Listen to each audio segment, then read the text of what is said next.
Hey everybody, welcome to Bill and Frankie Pop Culture. This is part 2 of our 2-part arc, the Spidey-tastic Spectacular special that we're putting on for you this week for Spider-Man Far From Home, being released in theaters on Tuesday. So by the time you're hearing this one, there's a good chance that you've already seen it, because we're going to drop this on Tuesday night. So you've already gone to the theaters and seen the movie, or maybe you're going tomorrow or this weekend, but either way, you'll have your fill of Spider-Man for the movie coming out this week. You know, Bill and Frank's Summit by the Sea was a resounding success. We had sun, we had sand, and we had semen. Oh. Now, I know what you're thinking. No. You sick motherfuckers. I'm talking about former Navyman Johnny Beaver, our expert of all things Spider-Man. So this episode, we are going to take you on a deep dive of the canon of the Amazing Spider-Man book. And if you have any questions, hit us up on Twitter, send us an email, hit us up on Instagram. We'll give you all those addresses at the end of the show. Listen, enjoy, have a good one. Once again, I'm here with, as always, Bill. Hey. And the Spider-Man expert himself, Johnny Beaver. Just happy to be here. And honored. So for this this section of the show, I thought we talk about, you know, the source material to all these movies that mean so much to us, and you know, kind of go back and look at the comics over the years, talk about you know, the different takes on the book, the writers, the artists, you know, and how certain arcs have, you know, influenced our opinions of the franchise. So, you know, I'll look up to you guys and say, where do you guys want to start? So Spider-Man was the first comic book I ever owned. My mom bought me a copy of Amazing Spider-Man 185. I still own it. Peter Parker's graduation, but he doesn't quite graduate. So, you know, I kind of expressed this a bit when we were talking about the movies, but this character has always meant a whole lot to me. You know, as a child, I loved Spidey comics, and I never really grew out of it. You know, a lot of people, Spider-Man is their introduction to getting into comic books. It's generally been the flagship title for Marvel, and because of that, it's typically been written in a way that it's a very sort of meat and potatoes comic book that is friendly to new readers, friendly to kids, things like that. So it's easy to jump on board. Which is, you know, it's an interesting point, right? So Spider-Man is clearly the flagship title of Marvel, right? And has been forever. You can make an argument that in the 90s, mutants kind of usurped power a little bit. I would certainly agree with that. What I would say is that the X books, in particular during the Claremont era, and even immediately after, inhabited their own universe and very rarely crossed over, with the exception of Wolverine, into other books, which Spidey didn't really either. That's more of a recent change in comic books where everybody crosses into everybody's book. But the X-Men universe, you had to read all these different X titles, but it was always a little more mature. Definitely. You know, it was more of like a soap opera. The characters were, in pretty much every very popular iteration of X-Men, were adults. And it wasn't as accessible to an outsider, right? Yes. Like, you couldn't just pick up any given X book and have any idea what the fuck is going on. And also, I think John's point that he kind of made a minute ago, also not like for kids, it was much more accessible to kids. Spider-Man was. X-Men is like, at its core, is a comment on isms, whether it's racism or, you know, mutants are a metaphor for people being ostracized by society. And jism. Right. Or, yes, jism or whatever, minority group happens to fit the mold. Obviously we see in X2, they use it as a metaphor for homosexuality, things like that. I don't want to say Spider-Man is not a topical book. There certainly were issues and eras where it was, but never to that kind of extent. The metaphor was always much more simple. Again, kind of going back to what we were talking about in Spider-Man 2. This is a regular guy who gets superpowers, but that doesn't mean he doesn't have regular guy problems. And that's really the crux of the character, regardless of the era. And the worst Spider-Man books are usually the ones that forget that. So if you look at DC, what would you say is the flagship title of DC? Now or historically? Just historically or now? I think now it's Batman. Mm-hmm. I think historically it would probably be Superman. Now, do you think, the reason I ask this question is, do you think that, I would say historically to outsiders, like non-comic book, monthly readers, it's probably Superman. And I would say it's probably that way even now, just because when people think comics, the first three people they probably think are Spider-Man, Batman, Superman, right? Not necessarily in that order. But to me, it's like, I kind of feel like Batman's really only the linchpin of DC to people who are comic book readers. I think that's true now. I think in the 50s, 60s, the 40s, 50s, 60s, maybe even 70s, Superman was both those things. Yep, I agree. Yeah.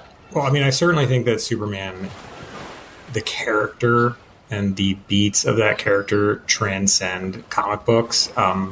It is more of American folklore at this point, in an American mythology, in a way that no other comic book character has really managed to capture.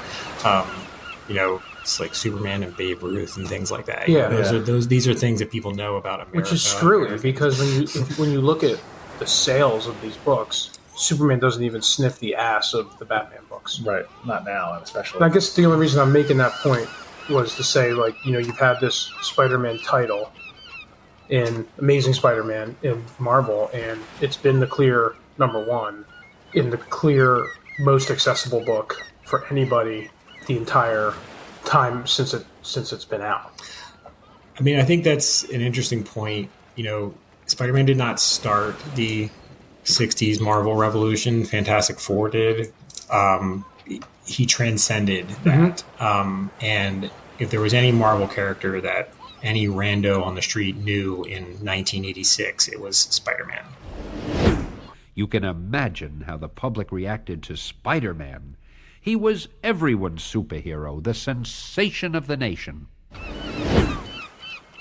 When comic books was still just for nerdy kids like us, people didn't really know outside of Spider-Man a lot of Marvel books, which is again why Iron Man was such a huge risk when it came out. Because that was it was a B-list character, right? That had been canceled how many times? Spidey has always been the A-list character. Never been canceled. Marvel. He was the face of the company. You'd have Spider-Man's little face in the corner box with the issue for Thor, right? So, I would say right now, specifically the title Batman is definitely the flagship title for DC. They always talk about the Trinity with DC, which is Wonder Woman, Batman, and Superman. There isn't really anything like that with Marvel, I don't think. It's Spider-Man and it's everybody else. Wolverine is a incredibly popular character. There's always that sort of Wolverine cameo that used to go on in the 80s and 90s where he would just cameo in everybody's book to boost the sales for Darkhawk or Night Thrasher or whatever character.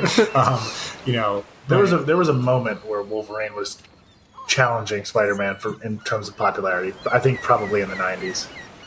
But again, I just don't think the character is as accessible to that wide a range of an audience. Which is why it never got over the hump. Which is why I don't know. That's why I think Batman is DC's guy now and Spider-Man is still Marvel's guys, because they're infinitely more relatable as characters than their overpowered counterparts. Spider-Man, to me, even more so than Batman.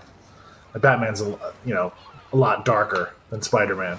Even Batman, Bruce Wayne's psyche is a lot more fucked up than Spider-Man. Yeah. Spider-Man is almost everybody at some level can relate to the teen being ostracized because of Being different. Right? And the fact that he was so young, I think, was what made him different than almost everybody else. Well, because he Marvel or was DC. more vulnerable than anybody else when Right. he wasn't Spider-Man. But when 12-year-old John is reading his Amazing Spider-Man 185 for the first time, it's like he's seeing himself represented in the comic book, which is the first time that's ever happened. Right. They were all adults, other than they still are kind of. I mean, there are a couple other Superboy-ish like stuff like that, but I mean, Nobody that's even close. nobody like Peter Parker. He's an anomaly. Yeah, I mean, I think, Stan has said, at the time it was sort of the idea of taking Robin and making Robin be the main character. Right. It seems sort of passe now, but it was a risk at the time. All the template for the leads in these books was adult males, right? That was or Wonder Woman, basically. Yeah. That was very unusual at the time. It was something different. It was a risk, as it were. Stan kind of had nothing to lose with a lot of this stuff. Marvel was kind of, if this doesn't sell, it's just going to go under. That's what it is. And then, he obviously had a magic touch. We can talk a little bit more about how much of that touch was his versus some of the artists that he was working with, whether it's on, Kirby or Ditko. And there's a really great. I really enjoyed it. There's a great Image title that was out earlier in the year called Hey Kids Comics, written by, I think it was Wolfman. Feel free to fact check me. No, I'm sorry, Chaykin. okay, Written by Chaykin. And it was, they changed all the names to protect the innocent, but it was about the history of the comic book industry.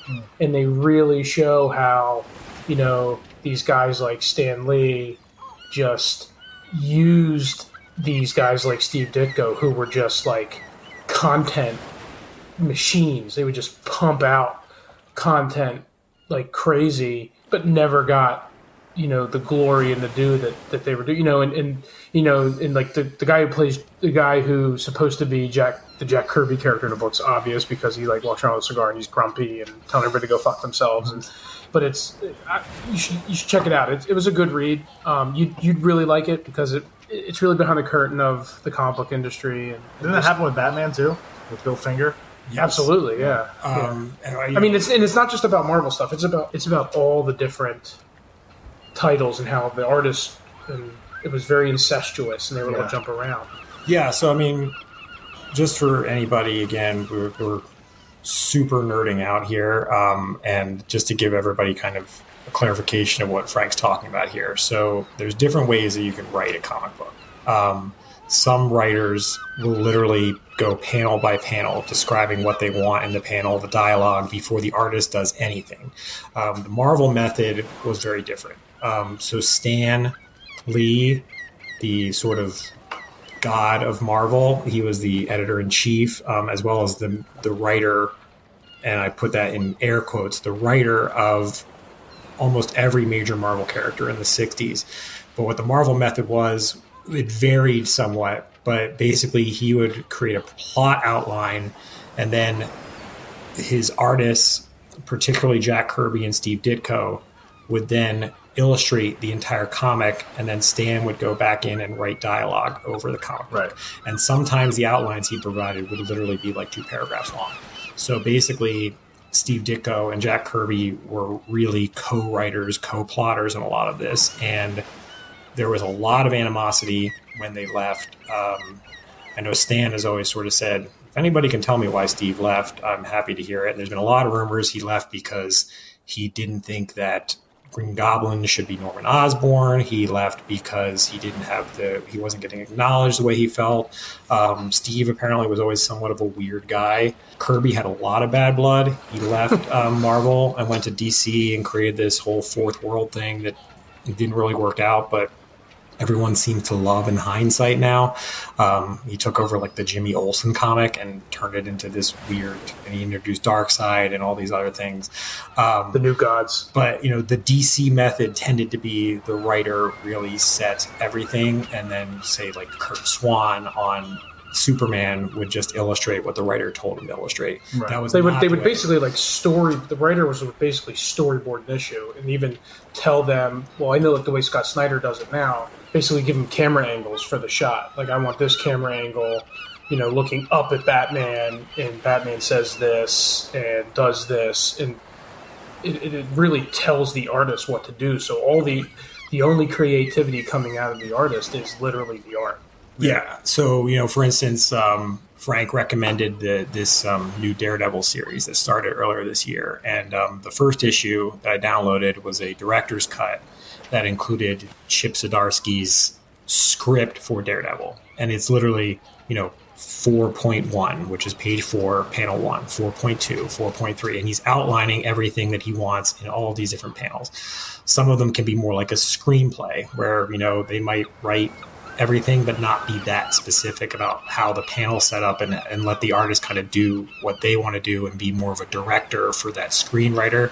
Stan was very hands-off. He was also writing upwards of a dozen books at that time, so it's somewhat understandable. But I wonder how much of that has changed now precisely to avoid this situation that Stan Lee got himself in with Ditko, and like nobody wants to deal with that. So now it's just like, okay, do the art, I'll do the writing. Well, I wonder how much of it is just like a chicken and the egg thing. I wonder how much of it is a result of that, because everybody who's gotten into comics at some point and been interested in the history of comics has heard about the bad blood between Lee and Ditko and especially with Kirby. Well, if you listen to Neil Adams, who, you have to take everything he says with a grain of salt, because according to Neil Adams, he invented the sun and the moon and the tides. Yeah. The last Comic-Con I was at, he was charging $50 to look at him in the eyes. Yeah. But, according to him, like, it was like this all the way up until he kind of was the one behind organizing the artists and getting them at least to the point where they owned their art. Mm-hmm. So they owned their panel pages, so they could go and sell them or do whatever with them. I'm sure that was what planted the seeds of the artists actually, having some intellectual stake in what was going on. Whether Neil Adams is responsible or not, I don't know. But like I said, according to Neil Adams. Right. Certainly, though, for a long time, artists were kind of getting fucked over. Absolutely. I mean, so it's very similar, and actually there are a lot of similarities in general to, the wrestling industry in that, the artists were really they were contracted on a page rate, and they had to churn out a certain number of pages to get paid. There weren't a lot of benefits and things like that, whereas Stan was Marty Goodman's nephew, I believe. Yeah. So he was actually related to the owner of Marvel. So he had a level of job security, and he had, there was some nepotism there. I don't want to talk ill of Stan because, my favorite Spider-Man comics are the ones that he wrote. And I do think even when you go back and you revisit the early Marvel stuff, you can tell that Stan was the most passionate about Fantastic Four and Spider-Man and I think he had his fingerprints are on those books more than they are on, say, the early X-Men stuff or Daredevil or things like that, where I think he really was just more standoffish. I think it is fair to say, though, without, shitting on the guy, that there was two Stans, right? There was the Stan that was the face of Marvel to the public and, hello, Constant Reader and Excelsior. And then there was the businessman Stan that was probably cutthroat and self-centered and all about Stan. And he's not the only person in the world that... and regardless, when it all comes down to it, what you can't deny is that, he created all the characters. They're all his. You know what I mean? Some people would argue that Kirby created some of them. The visual this is where you get into it. The visual is certainly important, but the idea for Spider-Man was Stan Lee's. Then you get into a hypothetical situations like, would Spider-Man have taken off had he not been designed the way Steve Ditko designed him?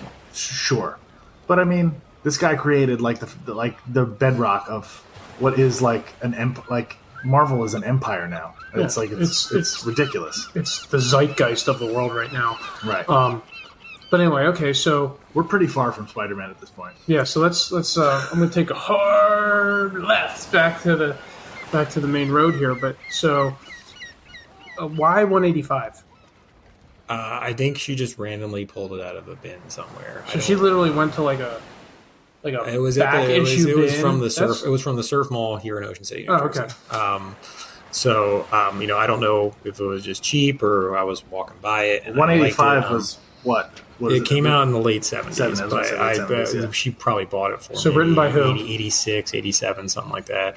By Marv Wolfman. Yeah, I think that's what It was like right after Black Cat was introduced, so it would be around that era. That was your first introduction to Spider-Man. Yes. So where do you go from there? So, there's a picture of me as a little kid in preschool dressed up as Spidey. I would actually say there was a period in 89 when Batman was my favorite character because of the movie and all that stuff. I didn't start really collecting comics in earnest until 89 as well. And I started buying them weekly during the Todd McFarlane era, which is 89 to 91 on Amazing Spider-Man, and then he went over to do his own book, which was just titled Spider-Man, and that was when I was actually collecting comics weekly. Perceptions. And I pretty much bought every issue of Spider-Man off the rack from around the early 300s. I had to go and pay for issue 300 more money out of my allowance, because that was a major Milestone. first appearance of Venom. But, from probably like some of those weirder 310, 311, Whiplash, Spidey fighting Whiplash or something like that, straight through the Clone Saga in the, mid to late 90s. I pretty much was buying Spider-Man every week. And I think a lot of people got out of comics at the same time I did.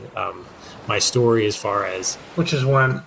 I would say specifically the Clone Saga, I was only collecting Spider-Man at that point, and even Spidey got to the point where I didn't want to read comics anymore. And it was also, I was in high school. It wasn't cool to collect comics and whatnot. the MCU nerds hadn't inherited the earth yet. Yeah. The Batman movies were getting lousy. Yeah. The Marvel had gone bankrupt and then been rescued from bankruptcy. We were like Harry Potter the, underneath our sheets in the bed. Yeah. Luminous. Back then, foreseeing a time like we're living in right now was fucking impossible. Yeah, I mean, even when the first X-Men movie came out, and I know everyone credits it with starting this trend, but it still didn't seem possible that we would get anything like this. And I remember when the first Spider-Man movie was announced, and I was like, I just can't imagine anybody pulling this off. And certainly they did so, and it's amazing what's happened since then. So I kind of got back into comics as I was getting out of high school and into college. And I started back in when a lot of other people did, which was when Joe Quesada took over as the editor-in-chief of Marvel, and started with bringing in Kevin Smith to write the Guardian Devil arc on Daredevil.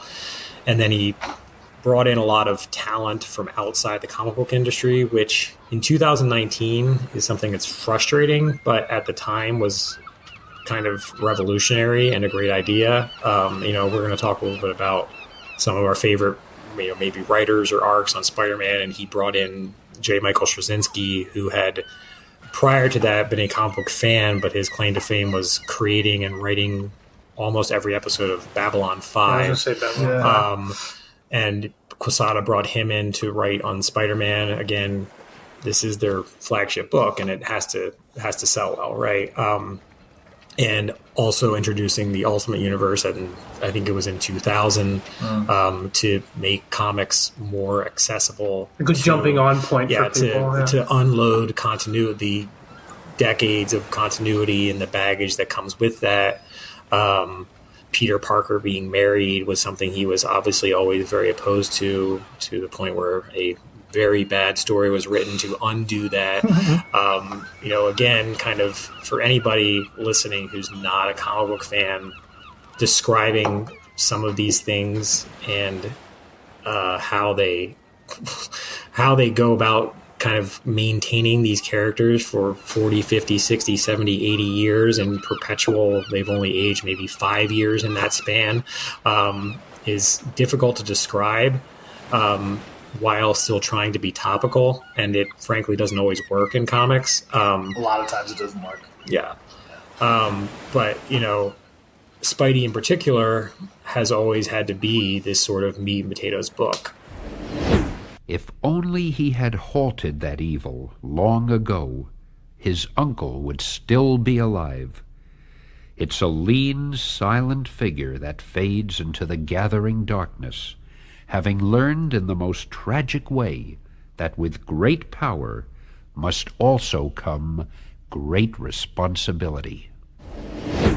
I'd love to talk about some favorite issues, favorite arcs, but I don't think Spidey actually lends himself as a character to those kind of conversations the way, for instance, Daredevil does, right? Where there's some very specific storylines in Daredevil that people remember because there were specific writers on it and there was a little more freedom to do crazy stuff. Oh, because Daredevil was also, until Miller got involved, Daredevil was also kind of a B, C level book. Daredevil's on the verge of being canceled. Yeah, it was only being shipped every other month when so Frank you Miller can take came it and on. go, yeah, what the hell, go ahead. Exactly. Have at it. Who cares? There's a degree of safety you have to maintain with Spider-Man where you can't, like he said, meat and potatoes. But there's a degree of this is the comic that is our public image. We need to not be.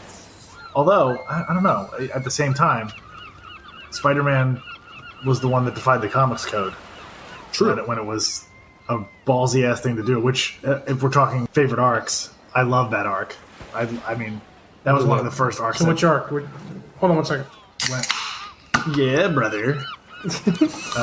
Which arc are you talking about? When Harry Osborn was doing drugs, and the comics code was like, No drugs. no drugs. So at the time, you just literally could not talk about drugs, Yeah, even couldn't if do it anything. was an anti-drug message. It which seems is what the insane comic- now because there are tons of drug-related stuff in comics now that nobody bats an eye at. But at the time, having Harry Osborn be sort of addicted to something, was it speed? Yes. The comics code was like, no, we're not putting our seal on this. And Marvel, in particular, Stan Lee, I guess, was like, okay, we'll publish them without the comics code, without the seal. And that was Stan's decision. Yeah. Again, kind of coming back to Stan the creator versus Stan the businessman. And that was 100% Stan's decision. At the time, no one else was doing this. DC had been slavishly devoted to the comics code, as had Marvel for decades prior.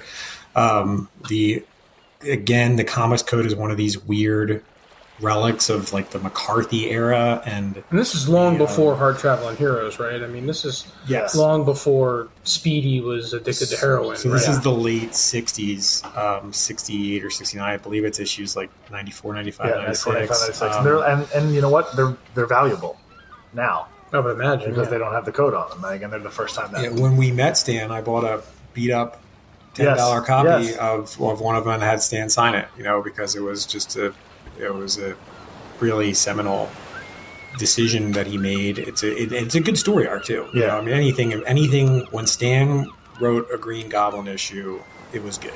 I'm always drawn in Spider-Man. My favorite arcs always tend to be sort of centered around the Osborn family in some way. That's just me, but and I think a lot of people, especially hardcore fans, Spider-Man fans, when it's like, hey, what are the most memorable storylines? I feel like Norman and Harry crop up quite a bit, sometimes for better or worse. But that was one of the first ones I can remember reading and being sort of blown away by. Even when I read him for the first time, which is not coincidentally when John first started collecting in the late 80s, as we were collecting together. I remember being like, this is different. This is sort of ballsy. Yeah, so as far as great Spider-Man story arcs go, there are a few that stand out in people's minds. Again, to reiterate, when it comes to Spidey, there's a reason why certain moments stick out, and it's because they are kind of few and far between. And when certain writers, Dan Slott, get on the Spider book and the main Spidey book, Amazing Spider-Man, and they just want to change everything and it's, we were talking about this outside of the podcast. Spider-Man and Batman and Superman in particular, it is very important that the writers on these books are conscious that they are not, this is not the place for you to make your mark and make massive wholesale changes. You are a steward of a legacy when it comes to writing on these books. And it's probably somewhat creatively stifling, but that means you probably shouldn't be on the book if you're not interested. I feel like every new writer that comes on wants to shift the paradigm or revise the status. Yeah, they want people look back and go, "Oh, remember the so-and-so run." And 9 times out of 10 or 99 times out of 100, they do something, and then the next writer or the next 3 writers have to spend a year undoing what they did, and it just causes the comic to sort of tread water. Yes. Which happens. I mean, God, it happens. It happens to that's why Spider-Man is so interesting, because I can go back and name my favorite issues from my favorite arcs. It's so much easier with Spider-Man, I think, for everybody to point out what is absolutely terrible. Mm-hmm. There are so many Spider decisions that are terrible, and I think far fewer that are like John was saying, like these seminal moments. They happen few and far between because it is like a constant meat and potatoes book. But when they make bad decisions, they're very visible. Yeah. So let's talk about some of those bad decisions. Sure, absolutely. The Spider-Man books were somewhat in stasis after Stan got off the books. Peter went from being a high school senior to being in college during Stan's 110-issue arc. And there were certain changes that happened. He introduced additional characters, love interests like Gwen Stacy and Mary Jane Watson. Norman Osborn found out his secret identity and then subsequently lost his memory of it. And then really for close to 20 years, very little change continuity-wise. So you can read basically from the end of Stan's arc and a few major things happen. The biggest one being probably the Spider-Man issues that people remember the most, which is issues 121 and 122, when his girlfriend Gwen Stacy is killed by the Green Goblin, and then the Green Goblin is killed in the subsequent issue. But then, really for the next 20 years, it's a lot of solid story arcs that don't really change the status quo. Right. He's a early to mid-20s, lives in New York, has a job taking photographs of the Daily Bugle that barely pays his rent. Aunt May doesn't know that that Peter Parker is Spider-Man. Mary Jane more and more comes to the forefront as his primary love interest. And even though Stan had left the Amazing Spider-Man on issue 110, which I believe was in the early 70s or possibly even the late 60s, he continued to write the Spider-Man comic strip that was published nationally in newspapers, and he developed the Spider-Man Mary Jane relationship in the comic strip and intended to have Spidey and Mary Jane get married. And because the writers on Amazing Spider-Man did not want the comic strip to get ahead of Amazing Spider-Man, they elected to also have Spider-Man get married in the comics, and that was in annual 12, something like that. Seems like right hand, left hand shit. Yeah. Stan at that point was chairman emeritus, which basically just meant that his name was on every book, but he had very little creative. He was not. I don't think he was even coming to the offices and had very little creative control. So David Michelini was writing the book at that point, and there were multiple Spider-Man books. There was Web of Spider-Man, Peter Parker, the Spectacular Spider-Man, which then just became the Spectacular Spider-Man, as well as the Prime book, which is Amazing Spider-Man. And Mary Jane apparently had known Peter's secret identity for years, but hadn't told Peter that she knew. And Then she reveals that she knows he's Spider-Man after he asks her to marry him. And then they do get married. And this became canon in the comic books that Spider-Man was married. But immediately after it happened, editorial just wanted to undo it. And they attempted to undo it in several ways. And the first way, and probably the most catastrophic arc in Spider-Man history, is the Clone Saga. Which was attempting to replace your... Who's it written by? It's written by J.M.D. Matisse, among other writers, because at that point, you had to read every Spider-Man book. Yeah. Because and there was what? You had Spectacular. You had Spectacular. Peter Parker. You just had Web of Spider-Man, Spectacular Spider-Man, and Amazing Spider-Man. But you had to read... Oh, and Spider-Man. Just Spider-Man. Spectacular Spider-Man was originally Peter Parker, Spectacular Spider-Man, and they cut off the Peter Parker part. Yes. So this is after McFarlane. This is after McFarlane, after Eric Larson, during the Bagley run. And you had to actually, at this point, all 4 Spider-Man books were being written by committee. So you had to, every book, you had to have read the other book in this. You couldn't just read Amazing Spider-Man. You had to be reading Web. Because like now, if you have multiple books... They have their own, like Batman and Detective Comics. You don't need to read those; they have their own. But there was a time when you had to do that. Oh yeah, absolutely. Yeah. But now usually that's odd because you think they'd want to hook you for a way to buy more comics, which is what they were doing back then. Yeah, sure. But I think eventually the backlash made it so. Also, it's hard. It's hard on the writers. It's hard on the writers. It's hard on the writers, especially if one of the writers is dealing with an artist who can't hit his deadlines. Then you get into all kinds of trouble. Yeah. So, what happened basically was there had been these major events in the X books and these major events in DC with the death of Superman and the breaking of the Bat. And they wanted to emulate that in Spider-Man. And they also saw an opportunity to unload the quote-unquote baggage of the years of continuity. And they revisited a plot line from a couple of issues in the 100s. The Jackal had cloned Peter Parker as well as Gwen Stacy. This is after Gwen's death. And yeah, get into the details because I'm not familiar with the Clone Saga because this was a time where I was not reading. Okay, so you had a lot of other... I don't want to say this was the first major crossover event. There was a Maximum Carnage storyline where this symbiote that was originally Eddie Brock Venom, who is obviously a very famous character that this movie did gangbusters, but the seed of the symbiote had also gone to his cellmate, Cletus Cassidy, who became Carnage, and this was also used to have Venom do a heel face turn so they could make Venom into a sort of anti-hero hero. Lethal Protector? Yes. So it wasn't like the Spider-Man books had been immune to this crossover syndrome that was happening in other... And while we're here, Maximum Carnage is up there for worst Spider storyline ever.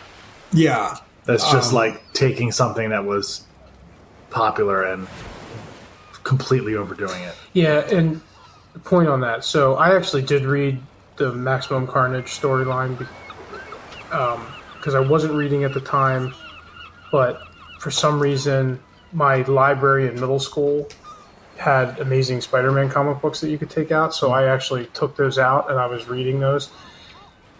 But I remember those being disdained, like people did not like it. Mm-mm. What I hate though is 30 years passes or whatever, and the Marvel now tries to pitch to us like, hey, remember that amazingly awesome thing we did called Maximum Carnage back in the day? Well, we're bringing Carnage back. Like, you've been waiting for 30. It's like, no, it sucked. Like, don't. And it's almost like, hey, kids, that you have no idea what Maximum Carnage was. We did this really cool thing way back in the day that you never read. And now it's coming back. So now all these people who don't know will go out and buy it. Well, I remember. But me, I'm like, wait a minute. I thought it sucked. I remember reading during that era because, we were collecting when McFarlane's run hit and Venom was created. And Venom got over so huge that it got to a point where the Spider-Man books were, I mean, you couldn't go more than 2 seconds without Venom or Carnage in it, culminating in Maximum Carnage, which I think they realized got to the point where the characters were so overdone and overexposed that they needed to take a break. But yeah, that's right. I mean, were it not for the Clone Saga, I think people would probably point to Maximum Carnage as the worst. I mean, they're both examples of the excesses of the 90s. Okay, right? I'm sorry. So go back to Clone Saga. Sure. Yeah. So, they're both examples of the excesses of the 90s and how really there was no comic book that was immune to this. I think there is a lot of revisionist history of the quality of comic books in the 90s. Yeah. And I actually do think that comic books in the late 80s and the early 90s were uniformly pretty good. Yeah. But it definitely went off the rails. It went off the rails in the X books. It went off the rails in the DC books. It went off the rails in Spider-Man. But going back to kind of how we started this, which is they saw an opportunity to jettison a huge amount of baggage with the Peter Parker character. So they revisited a very obscure story from the mid-100s where Peter had been cloned and thought that the clone died, and the Gwen Stacy clone sort of went off on her own, never to be seen again for 20 plus years. And it turned out that Peter's clone was not actually dead. He had been using his Uncle Ben's name and his Aunt May's maiden name and calling himself Ben Reilly and sort of traveling the country, but he was still alive. He was still around. Now, remember, again, this is 20 years of real time, but it was only supposed to be a couple years of comic book time.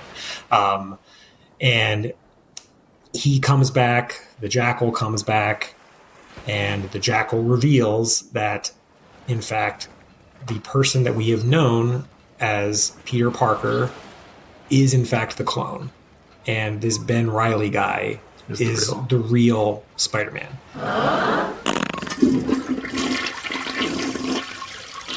So basically, the person that we've been with since issue 140 or 130 So, for example, or so, the person we've been with all through McFarlane's run, correct, Yeah. was Ben Reilly. Is the clone. Yeah. He's Peter Parker, but he's the clone, and the real Peter Parker is this Ben Reilly guy.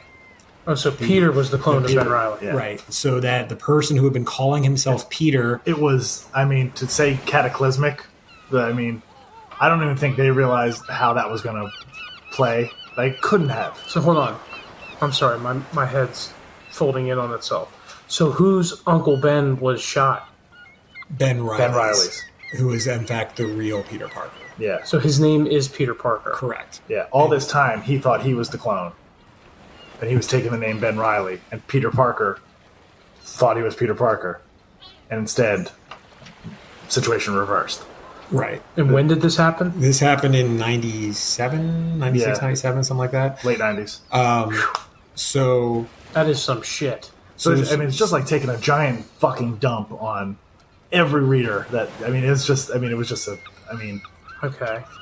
So, and again, you'll hear a lot of the writers that were part of the Spider-Man fiefdom in Marvel at the time saying that we just thought it was an interesting idea. We didn't really intend for it to go the way it went, but it was actually selling really well, so we kept running with it.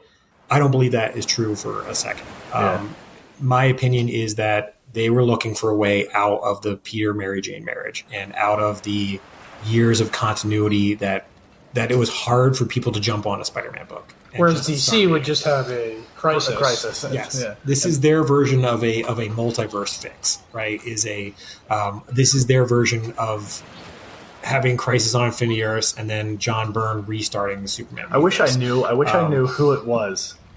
Like, I wish I could go back in time and be in the room, like, to find out which of the Spider-Man guys was combing through back issues. Like, here's the opportunity. Like, I got it. Yeah. It's probably some intern where they were like, because it's just like to tell people like John and myself to a lesser degree who have been reading Spider-Man comics for fucking 20 years that it wasn't like, sorry, this wasn't your guy. Like, it's it boggles my mind that it got through. So what was he off doing for 20 years? He was Traveling? like traveling. He would save people, but he didn't really reveal who he was. But then he had this ridiculous 90s costume. He called himself the Scarlet Spider, and he had this like Bill Belichick torn hoodie with a red. Yeah, they just costume. relaunched the book last year. With he had this blue. Isn't it called Ben Reilly Scarlet Spider? It's called Ben Reilly Scarlet Spider. Yeah. He had this blue torn off sleeved hoodie over red tights and a red mask with Still no the same. webs on it. Yeah. Still the same. And But he was the real Spider-Man. They stopped publishing Amazing Spider-Man for 2 months after the reveal, and it became the Amazing Scarlet Spider. Yeah. And then Ben Reilly took over the mantle of Spider-Man, and he had a different costume. The spider was much larger on his chest, and it was sort of like how the spider wraps around the black costume, except on the red and blue costume. Yeah. So when he takes over the mantle, what happens to... So then Peter's like, I'm just going to go live my life with my wife, and I don't have to be Spider-Man anymore because you can be Spider-Man. And then I think there was also something where he was depowered. So he didn't have his powers anymore. So they're just piling it on. Yes. So meanwhile, there are I know, let's double down. And I don't even know all the plot machinations, but there are actually other clones of Peter out there as well. And the Jackal has now returned as a villain who was thought to be dead in the original 2-part clone books from the 70s, but is now alive. And then they had this 4-part arc called Revelations, where they had a comic book death of Norman Osborn. He was not, in fact, dead. He was the mastermind behind this whole thing. Peter was, in fact, really Peter Parker. Ben Reilly was, in fact, the clone. Norman kills Ben Reilly. He reveals that he has been the mastermind behind this whole thing, and it was all to fuck with Spider-Man's head, and it was his ultimate revenge, and he's been secretly pulling the strings behind the scenes for years. And Peter gets his powers back and, of course, defeats Norman. And basically from this point, I believe almost immediately after was the first time they restarted the numbering.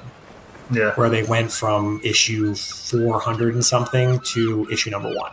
And they restarted the series. Is that when Mackie started? And David Mackie started writing it, and John Byrne came in and drew like the first 20-something issues of it.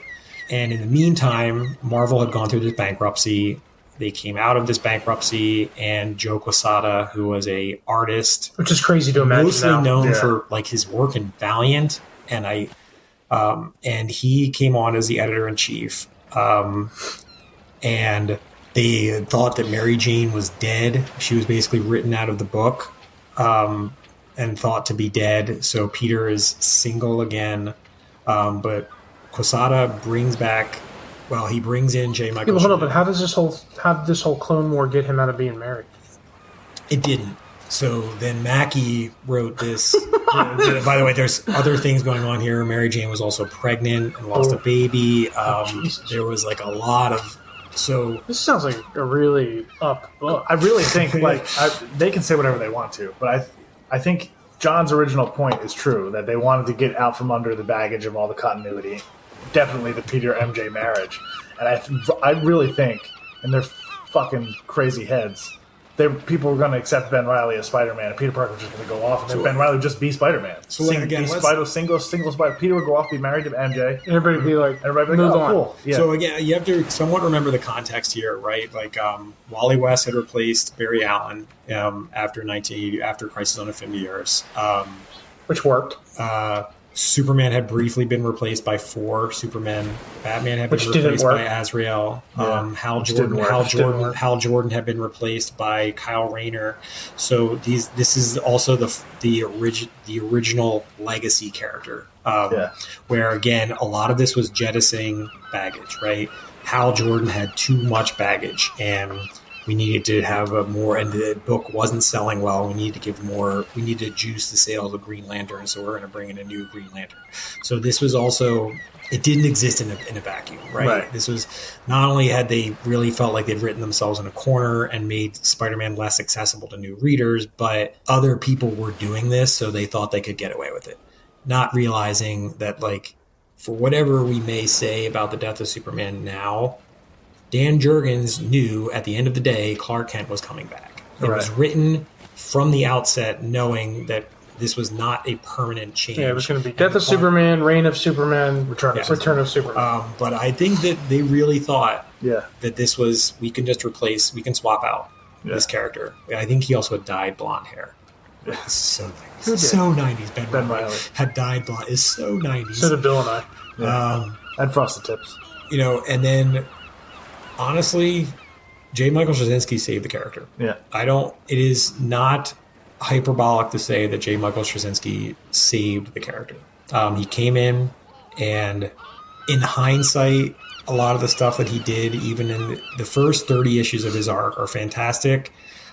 Spider-Man's always been a science-based book, and he introduced a lot of mysticism, this spider totem idea where Peter is connected to this idea of this mystical spider, and he's the totem of it on Earth, and there's this Warland character that wants the organic web shooters. Yes, and then because of the movie, and because he didn't build the web shooters in Spider-Man 1, they had to do this arc where now Spider-Man has webs that he creates, organically. He's becoming an actual spider. So you can see the corporate strings pulled here, right? And unfortunately, Straczynski went off the rails, really. He wrote the book for, I think, like 5 years, and the first 30 issues still hold up. Yep. Whether or not the spider totem thing was a good idea, he really got the character, right? He's still a regular guy. When he first introduces Ezekiel, is great, too. Ezekiel's a great character when they first introduce him. He goes a little crazy. And then, as long as we're here now, right up there for worst Spider-Man decisions ever is the terrible ending of Straczynski's run on the character. Sure. So basically, we had a failed attempt to restart. Well, what was the whole thing before there? There was the whole thing where, like, did Peter die and he was like... This is the other. Yeah. He died and then brought back... That was a crossover, and then this, like, mystical spider thing brought him back to life. There was, like, this queen spider character, and it brought him back to life. Really, but now he had like the organic webs that came from his body, which was really just supposed to be a metaphor for puberty in the movie that somehow became like a must-have in the comic book. Webs come. Yeah. Right. But so basically... what everybody else was thinking. As it turned out, at the end of the day, Quesada, in fact, 100% agreed with the idea, if not the execution, behind we need to jettison a lot of this Spider-Man continuity and make this book more accessible. So now we're gonna reload for attempt number 2 to kill. Attempt number 2 in how many years? We're talking about 6 years? within the span of a decade. Yeah. So I think the Clone Saga happened in late 90s. Late in 96, 97, and then this... Straczynski took over like 2000? Yes. He took over right before 9/11. Right, and then he wrote the black cover issue, which is fucking awesome and really hard to get. He made Peter. He became a substitute teacher at Midtown High, his former high school. The book is really good. Straczynski did so many good things for the character. It's a shame the way it ended. And John Romita Jr. has never been better as an artist than he was during that run. Yep. And then he left, and Mike Deodato came on to do the art. Super underrated. I love Deodato. And there's some really great J. Scott Campbell covers. There's the one with Mary Jane that some people seem to hate, but I love, where she's sitting with the coffee, and I don't know why people hate it so much. I guess it's like a Barbie sort of thing, but there's actually a statue of that. Yeah. So as it turns out, Joe Quesada also really hated that Peter was married, so he never occurred to them to just have him get divorced. It's a lot easier. And again, it's you have to put this in context of what's going on. Yeah. I'm doing it pretty well. So you need some context here for what's going on in the rest of the Marvel Universe. Quesada had really turned the company around. And fan interest, while maybe it's like sales are never going to match what they were like in the early 90s, but He had brought in Brian Michael Bendis to write Ultimate Spider-Man, which was a fresh start in a different universe where they could make.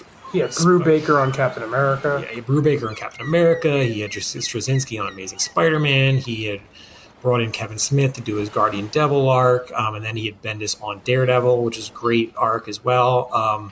He was really firing on all cylinders, and they had this. So they decided that Avengers wasn't working. So they brought Bendis over to fix the Avengers.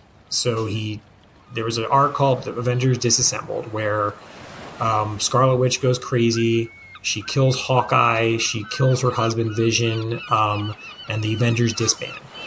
And then they basically just decided to JLA up the Avengers. That Avengers should be all of our most popular characters in one book. So they have Iron Man. At that point, there was a pretty shit lineup of the Avengers, right? It was like Wonder Man. It was Cap, Iron Man, Thor, and then your core Avengers, and then you had Vision, Scarlet Witch, Hawkeye, Scott Lang, Ant-Man. They're pretty much everybody in the MCU. Oh, never mind. Sorry, I was thinking of something different. I just remember Avengers Disassembled, the lineup being, it wasn't the core. Because Wonder Man's in there, isn't he? Yeah. He was in there. Vision. And this all coincided also with the House of M. Yeah. So basically, Bendis blows up the Avengers. I just remember that scene where they're all sitting around the conference table talking about what do we do? Do we go after? Yeah. Oh, yeah, I just remember there being a bunch of people in there that were like why are you B, C-level players. But again, in context of what's happening with the distinguished competition, that Grant Morrison had reset JLA which was by awesome. saying we've got to. JLA is supposed to be Wonder Woman, Batman, Flash, Green Lantern. It's supposed to be our biggest, most popular characters. It's not supposed to be Batman and Martian Manhunter and Booster Gold and Martian Manhunter was in. He was Morrison's in JLA, but I'm going to put the disclaimer in here that Grant Morrison sucks. Yeah, okay. Let's keep going. Yeah, that's a your mileage may vary. So basically, he's a hack. Basically, they restarted the Avengers in something called New Avengers, where it was all their most popular. It was Iron Man, Cap, Spider-Man, Wolverine, and then it's an all-star team. And then Luke Cage, maybe not an all-star. Yeah. Jessica Jones too, right? Later, yeah, but not initially. She's in it, but she's not like in the Avengers. Right. She's not one of the Avengers. Because they just had the baby, right? Yeah. I think Spider-Woman, because Bendis always had a real soft spot for her, so she was kind of like the female character. She's hot. But basically, Spider-Man is becoming. Generally, Spider-Man is best when he's by himself, and really shouldn't be interacting with the rest of the Marvel universe. Not that there's anything wrong with. There's anything wrong with a Spidey, Daredevil. Couple of multi-part arc or something like that, but Spider-Man being issue by issue part of the Avengers does not work with the Spider-Man character. But he's popular and you got to goose sales, right? So, and same with Wolverine, you got to goose sales, right? So Wolverine had always been a mutants only character. Yeah. Yes, he would pop up in other people's books, but never like a regular run where he's always involving himself in stuff that's non-mutant related, right? And Spidey had always been the same way. That the Spider books were their own books. They weren't really involved with all this other stuff. But there was this New Avengers led to the Civil War storyline, which was an accident happens in Bill's old hometown of Stamford, Connecticut. Some heroes and villains fight and accidentally cause this nuclear explosion that almost decimates the entirety of Stamford, Connecticut. So... Having lived there, I mean, it wouldn't be a terrible thing. It was considered very topical at the time with the Patriot Act that, about Titan Tower. That the government was going to make all these people with powers, mutants or otherwise, have to register. It was kind of taking an idea that had been tossed around in the X books with the mutant registration and turning it into a superhero registration thing. And Iron Man's on one side. Tony was for it. Cap was against it. And, we talk about this a little bit with the MCU and with comic books in general and how they're just right now are just kind of an IP factory for these movies and don't really need to sell actual comic books anymore. And starting to hear some things that are going to sound familiar if you've watched these MCU movies, right? Take the kernels of these ideas. They aren't going to follow the plots really closely, but like the idea of this superhero registration they pluck out and they use for Civil War, the Captain America movie, right? And during New Avengers, they had sort of established this father-son relationship between Iron Man and Spider-Man, where Iron Man was seeing Peter's science skills and trying to encourage him to be more than just your friendly neighborhood Spider-Man. Which is another kernel they took for the movies. And Iron Man convinces Peter that he should be on the side of registering because Iron Man is on the side of registering and Cap is on the other side. And he gives him money, and he gives his Aunt May, and right, Mary got the place to live. Spider-Man is actually living in Avengers Tower, right? Like, which again is so counter to this character. I can't even describe how frustrating it is. Still nobody knows who he is. Right. So Tony convinces Peter to be sort of the figurehead of this superhero registration and to unmask himself. He does so with disastrous consequences. Because now the Kingpin knows who he is. Everybody knows who he is. Every villain he has knows who he is and is going to target his family. And as it turns out, there's a reason why this happened. And it wasn't really because it was the best decision for this story. It was to make Peter single again. It was to make Peter single again. That's exactly right. Again, divorce would have been so much less complicated.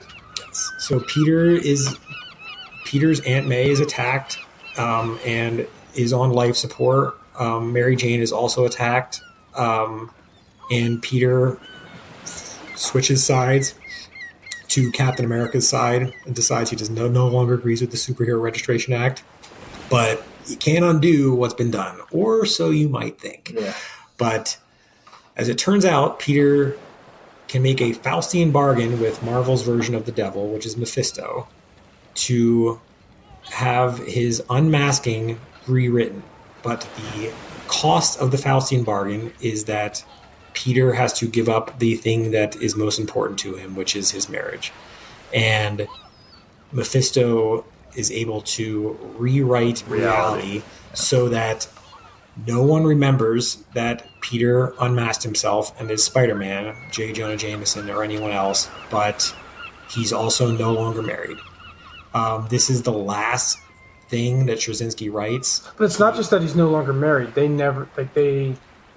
dated briefly and broke up. Right. They dated and broke up. Mary Jane is aware that she does remember that Peter is Spider-Man, but they dated and broke up because she couldn't handle him being Spider-Man and the danger that it put her in, and his being torn between her and his life as Spider-Man. Right. And that they also resurrect Harry Osborn, who had been killed in the late 80s in Spectacular Spider-Man 200. And originally they also wanted to resurrect Gwen Stacy. Straczynski drew the line on that. And he wrote this book and then washed his hands of it and quit. Yeah. And this led into the Brand New Day arc, which was basically a fresh start for Spider-Man. It's the closest thing they've ever had to a total reboot of the character, where they had just unloaded all this baggage, and Peter is now early 20s, dating, sad sack, dating, can't hold down a job because of the Spider-Man responsibilities. And I do have to say, I wish they hadn't had to do the things they had to do to get there, but it's pretty good. Because to this day, they haven't retconned that. They got rid of all the other books. Amazing Spider-Man shipped 3 times a month. It had a rotating writers where Mark Waid and Dan Slott, Guggenheim and Dan Slott would rotate. They'd write 3 issues with an artist, and then somebody else would come in and write another 3-issue arc and things like that. And honestly, I mean, it's not a seminal Spider-Man, but they're, if you're going to try and get a kid into Spider-Man, and they're having a hard time with the Lee Ditko stuff because I don't want to say it's dated. It's really, it's classic, but the art is maybe not what they're used to, and it's the clothing styles and things like that. And so if you're having a hard time starting a kid on Amazing Fantasy, the dialogue 15, is hard to if I had to recommend two places to get anybody started on Spider-Man, if you just couldn't get them started on Amazing Fantasy 15, and at the beginning it would be either go out and read Ultimate Spider-Man and then come back and revisit the main continuity 616 Spider-Man, or start with Brand New Day. Because it's pretty good, and it does, I think there was a sort of mandate in the office, like, we want Spidey to be more like these movies. Yeah. Not as for necessarily like his webs are in his hands, but we want the feel of Spider-Man 2. Right, that's what this character should be like. The great power, the great responsibility. The Spider-Man makes it difficult for him to also be Peter Parker and enjoy his life as Peter Parker and all those things. And it's not bad, But it took a betrayal of the character to get there. Correct. And eventually they even kind of retconned their retcon. People were saying, well, Spider-Man would never agree to do this with Mephisto. Well, it turns out Mary Jane was actually the one that agreed to do this with Mephisto, so let's throw Mary Jane under the bus even more rather than Spider-Man. It's a... when did they do that? That was called One Moment in Time. One Moment in Time, which that's right. happened during the Brand New Day arc. And I think it was drawn by Quesada as well. And I think he actually wrote it. Yeah. So... We've talked about a lot of convoluted and not good Spider-Man stuff, and we've touched on some good arcs in the midst of this. Because I mean, there was a point, I've sold them now, but there was a point where I owned every hardcover collected edition of everything that came after One More Day, and they're, for the most part, really good. Big Time is what is just about my favorite Spider-Man arc of the last, I don't know how long. It's probably the best. It's probably the best written Spider-Man arc since Straczynski was on the book. Right. Since the early issues of Straczynski was on the book. Which arc is that? Big Time, it's called. So basically, they got rid of Web of Spider-Man. They got rid of Spectacular Spider-Man. They got rid of just Spider-Man. Yeah. And it was Amazing Spider-Man was shipping 3 times a month with rotating artists and rotating writers. And then they decided Dan Slott was their guy. And he was going to take over Spider-Man full-time. They were going to revert back to, I think it was maybe shipping twice a month or something like that. And his first arc is Dynamite. It's called Big Time.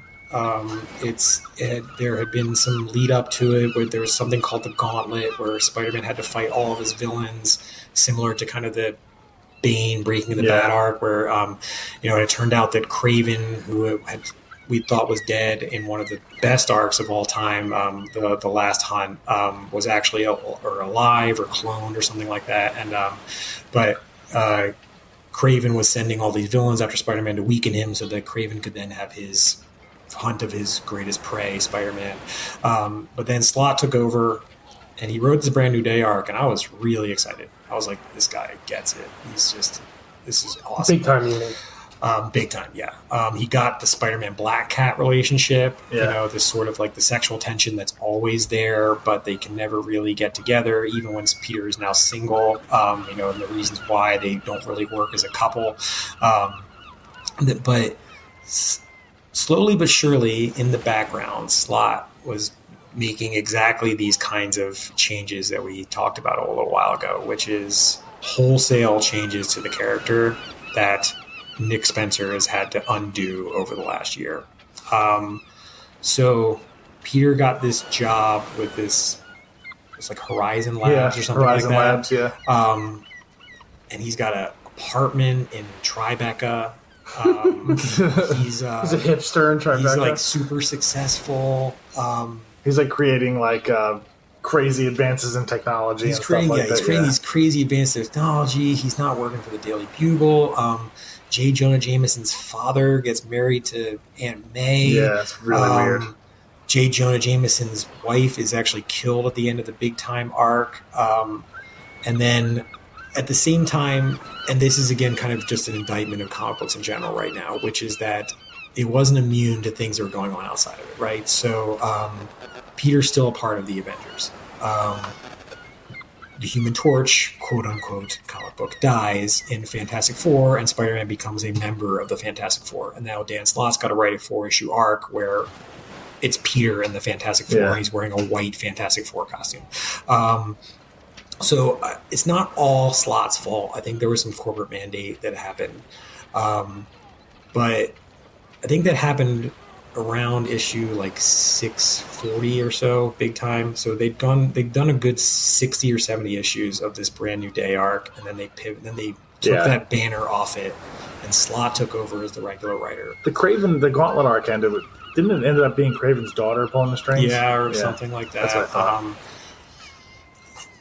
So, that's a good arc, but he went off the rails. They all go off the rails. Nobody can everybody feels the need to make their mark. And then it's up to somebody. Now Nick Spencer has done a decent job at undoing everything. And then I'm sure he'll do good for a while, and then he'll try to make his mark. I got to be honest, like, the first issue of Nick Spencer's arc, there are actual bits of dialogue where you can almost see him giving the finger to Dan Slott. So what's the thing that Dan Slott did that you loathe the most? It really started to go downhill approaching issue 700. He wrote one of the worst Spider-Man multi-part storylines I've ever read, which is called The Ends of the Earth, which was this Dr. Octavius was bringing together the Sinister Six for this global thing. So you have Spider-Man traveling outside of New York, and again, for those of you who do not read Spider-Man, if you ever see Spider-Man and he's not in New York City, danger, Will Robinson danger, because there's something bad happening with the writer. So he's like globe-trotting, he's got armor on, he's working with all these Avengers, and they're all fighting Spidey's bad guys. He wrote an arc prior to this called Spider Island. It wasn't great because he introduced all these, he brought back all these rando one-off Spider characters, Spider-Girl and Spider-Woman 1 and Spider-Woman 2, and, and everybody was getting spider powers, and Mary Jane had spider powers, and it wasn't a very good arc, but at least it was a Spider-Man arc, and there was very little involvement by the Avengers or anybody else. But it turns out the reason why Dr. Octavius was bringing together the Sinister Six is he's dying. And he has this plan to insert his brain into Peter Parker's body because he considers Spider-Man to be the peak physical specimen. And if he's going to survive, this is the body he wants to survive in. So this whole thing leads up to issue 700 where Doc Ock actually inserts his brain, he inserts his consciousness into Peter. Like in Young Frankenstein? Yeah, he doesn't saw his head off and put one brain in the other, but he has a machine. That would have been cool. He has a machine that removes his consciousness from his dying body, supposedly switches his consciousness with Peter. So Peter is stuck in Doc Ock's dying body, and Doc Ock is now in Peter's body and decides that he is going to be the pinnacle Spider-Man, the superior Spider-Man. And Peter, again, comic book death, dies in Doc Ock's body, and Doc Ock is now Spider-Man. So Peter Parker's gone. Right. Yeah, again. So for 30 issues, Amazing Spider-Man stops being Amazing Spider-Man and becomes a superior Spider-Man. And Doc Ock is now a hero, but he's obviously much more violent and much more anti-hero-like in how he approaches being Spider-Man, and people notice how different he is. Spider-Man gets thrown out of the Avengers for being too He's Spider-Man without the Uncle Ben morality. Exactly, right. So basically Dr. Octavius it's all about ego, right? It's, I can do this better than Peter Parker ever did it, right? As it turns out, he was not actually able to remove Peter's consciousness from his body, and Peter's consciousness is buried but coexisting in the same body as Doc Ock. And Slott was given 30 issues. Sounds like a parachute to me. Leading up to the release. I believe they told him he started it right after the first Garfield movie and was told, you must have Peter Hold on, Parker. wait a minute. That's a really weird way to mark time. So basically, Slott was told. Basically, Slott. Why do you use the first Garfield movie? Okay, As I'll tell you why. Because he brought this idea to editorial, and they said, as long as Peter Parker is back in as the lead of this book by the time Amazing Spider-Man 2 comes out, you may do this storyline where Doc Ock is Spider-Man, but he cannot still be Spider-Man when Amazing Spider-Man 2 comes out. He must be back to being Peter Parker. So after 30 issues of Superior Spider-Man, Peter manages to wrest control of his body back from Doc Ock and become Spider-Man again. But during these 30 issues, Slott has used this as an opportunity to make wholesale changes to Peter Parker's life that Doc Ock made. Right. He has gone back and finished his graduate degree and now has a Master's of Science or whatever. He has started a company called Parker Industries. Right. Yeah.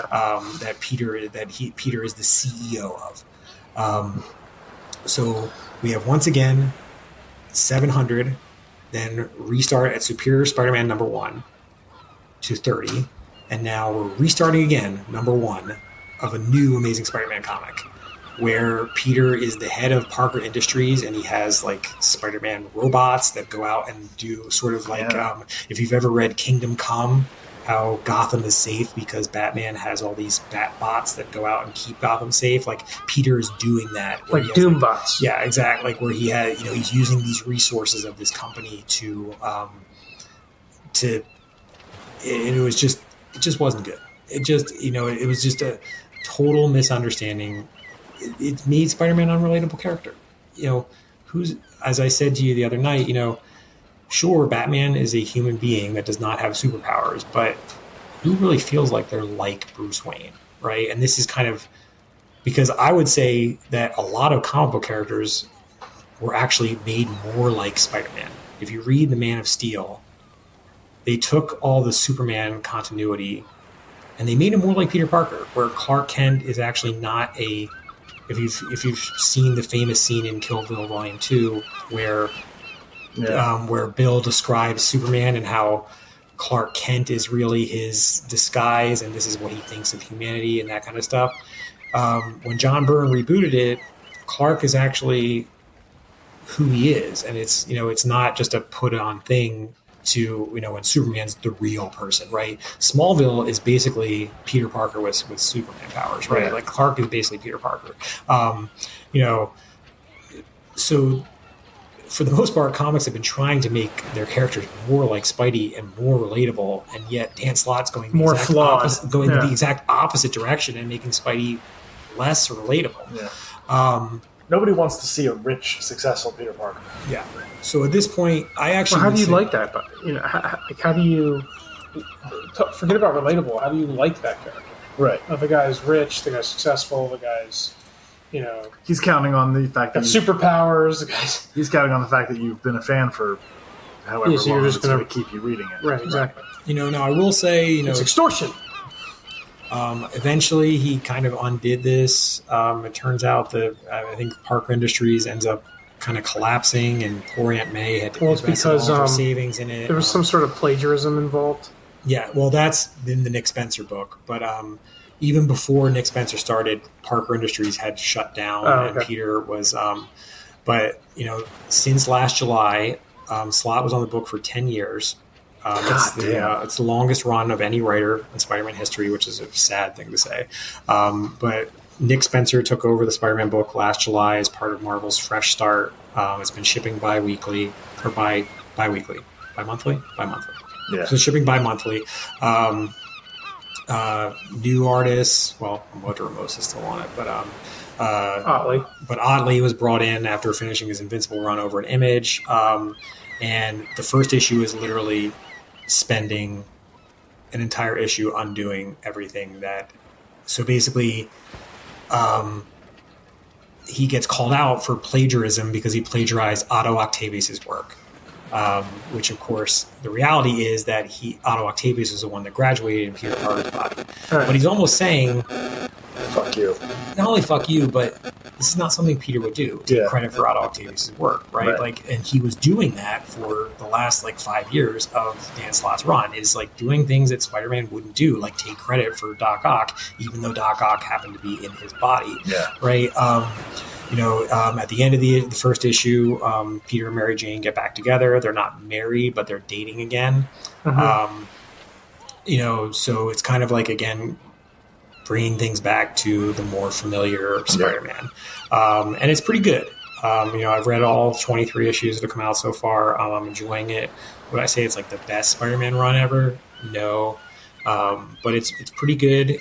It's not a bad jumping off point for someone. There's still a level of continuity that you have to be aware of to get what's going on. But, you read a couple issues of it, you could probably, you got a smart kid, they could probably figure out what's I love the whole arc with the roommate. Yeah.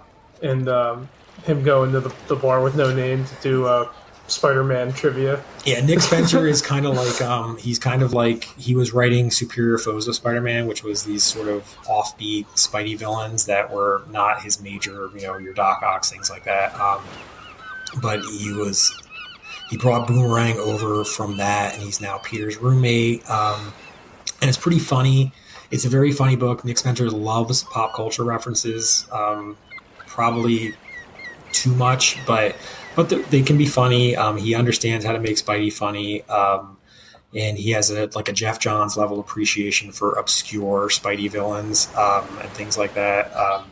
You have a pretty good Craven arc that he just wrapped up, and I would give it a recommend right now.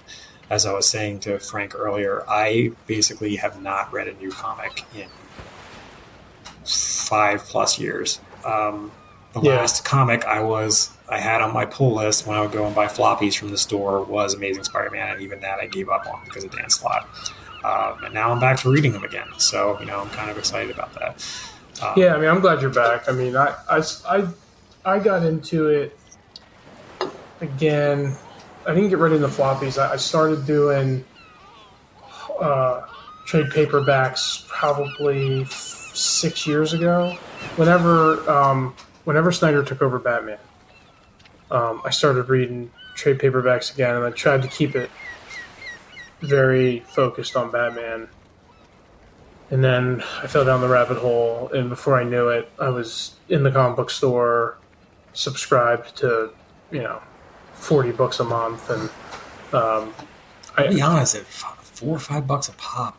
Yeah, it's hard to reconcile some of these books. It's a and how sickness. bad they are with And I'm getting to the point now where it's like some of these books are just pure shit, and I'm the next time I go in for an order, I'm gonna cut it in half because some of them are just pure shit.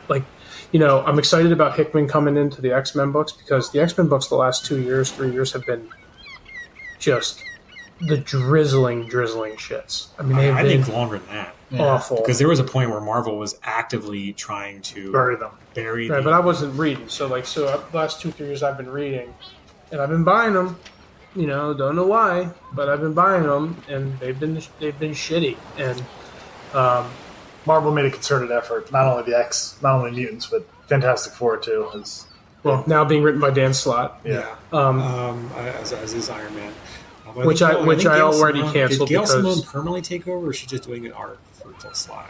On what, Iron Man? Yeah. She only did an arc. He's back. But there was a while there where now it doesn't matter. But when Fox owned all those characters, Marvel was purposely not concentrating on them. Do you think Fantastic Four has always been a tough sell. I don't know. I mean, considering it started the whole thing, it's always been I've never really been interested.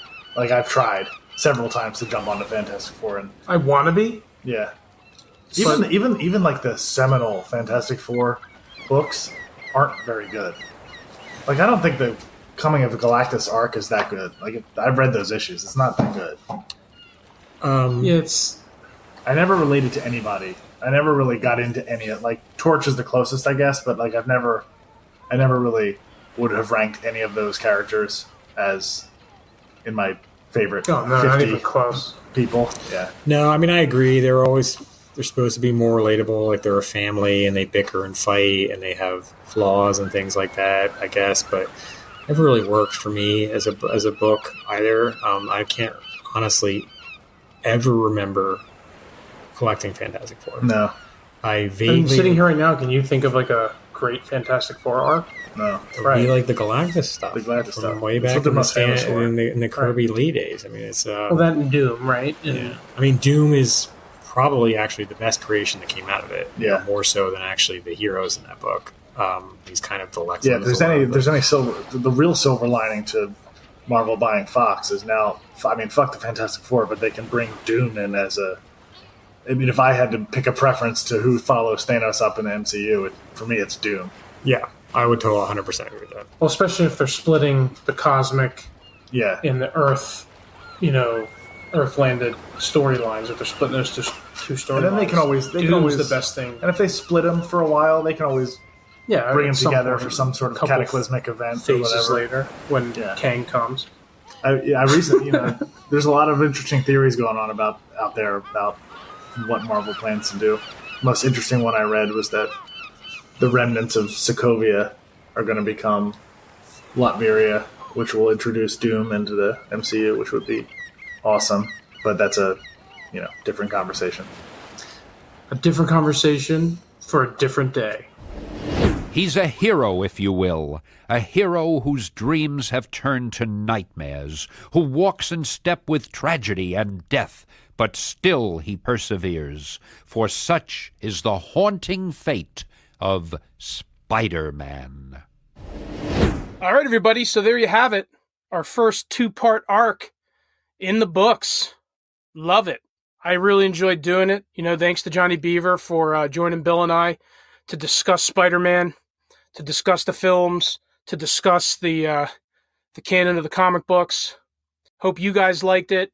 We'll be talking about Spider-Man Far From Home next week on the show. Our thoughts, our feelings, our review. We'll try to refrain from any spoilers. Get out and see it this weekend. All the earliest reviews online have been incredibly positive, so you should all be very excited about it. And if you're listening to this podcast, chances are you're a big Spider-Man fan. So anyway, give us a shout on Twitter. You can reach us at BF Eat Pop Culture and at BMAZ with two Z's, BMAZZ1008. Follow us on Instagram at Frank_Eat Pop Culture and BMAZ1008, or shoot us an email at eatpopculture@gmail.com. Ask us any questions, file any grievances, request a shout out, say hello, tell us what you think your rankings were. We cherish each and every interaction. We'll definitely address anything you guys throw at us next week on the episode. We'd love to hear from you. So until then, enjoy Spider-Man Far From Home. Have a great week and a better weekend. Be well.